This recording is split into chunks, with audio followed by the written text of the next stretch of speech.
नमस्कार.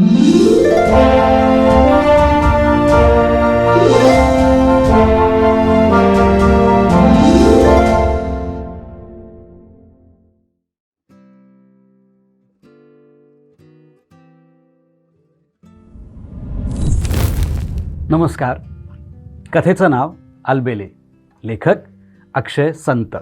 माणसंच नाही तर काही जोड्यासुद्धा आपलं जोड नशीब घेऊनच जन्माला येतात आणि त्याच नशिबाच्या फेऱ्यात तुटूनही जातात. 2006 माझ्यासाठी फार महत्त्वाचं वर्ष होतं. पुढच्या आयुष्यातल्या अनेक टर्निंग पॉईंट्सच्या नांदीचा बिगुल 2006 मध्ये वाजला. त्याच वर्षी मी कॉलेजमधून पासआउट झालो. त्याच वर्षी सिनेमाचं तंत्रशुद्ध शिक्षण घेण्यासाठी मी पोस्ट ग्रॅज्युएटला ॲडमिशन घेतली. त्याच वर्षी ऑर्कुटच्या रूपानं आयुष्यात सोशल मीडियाचा चंचू प्रवेश झाला होता. आणखी एक घटना त्याच वर्षी घडली, जिचा म्हटलं तर माझ्याशी डायरेक्टली काहीही संबंध नव्हता, पण म्हटलं तर तिनं माझ्या बालपणातला एक धागा कायमचा तोडून टाकला.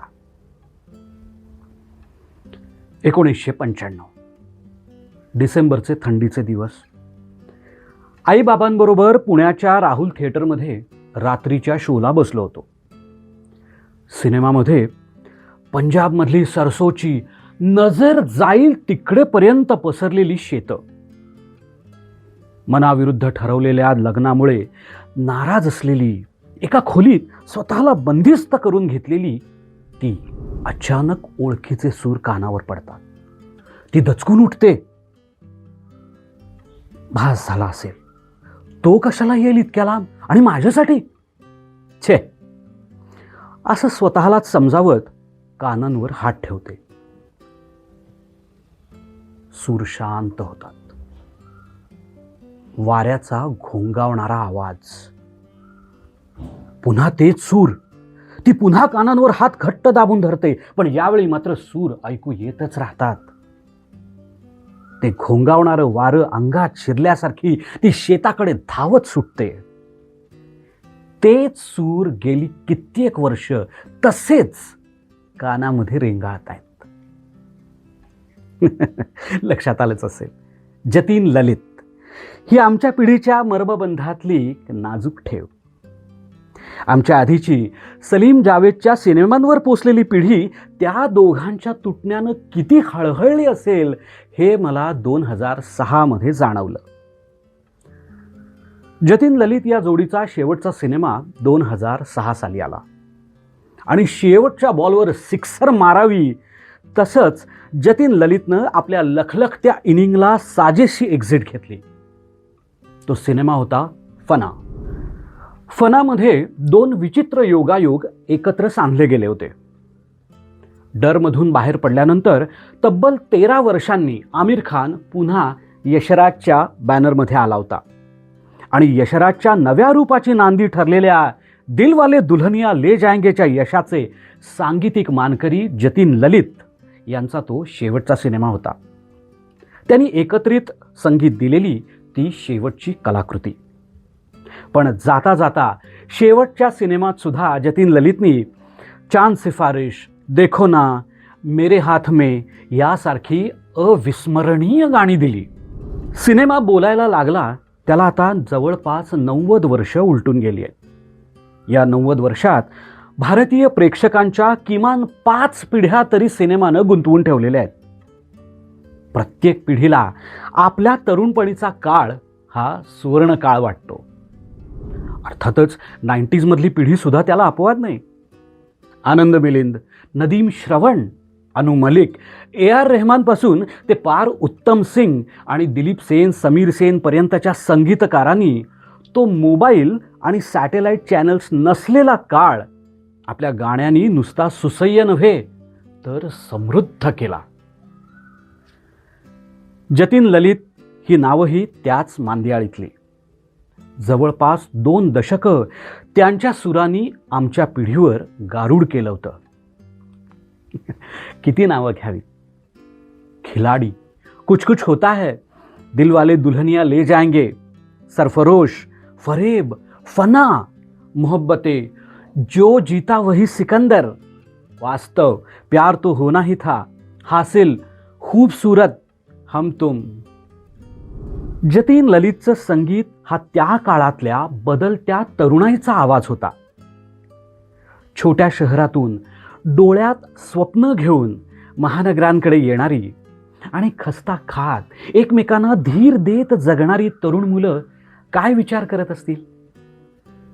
जवा हो यारो ये तुमको हुआ क्या, अजी हमको देखो जरा, ये माना अभी है खाली हाथ, न होंगे सदा यही दिन रात, कभी तो बनेगी अपनी बात, अरे यारो मेरे प्यारो. किंवा कॉलेजमधल्या सुंदर मुलीच्या प्रेमात आकंठ बुडून सुद्धा तिच्याशी बोलायची हिम्मत नसलेला एखादा बुजरा तरुण तिच्याबद्दल काय म्हणत असेल.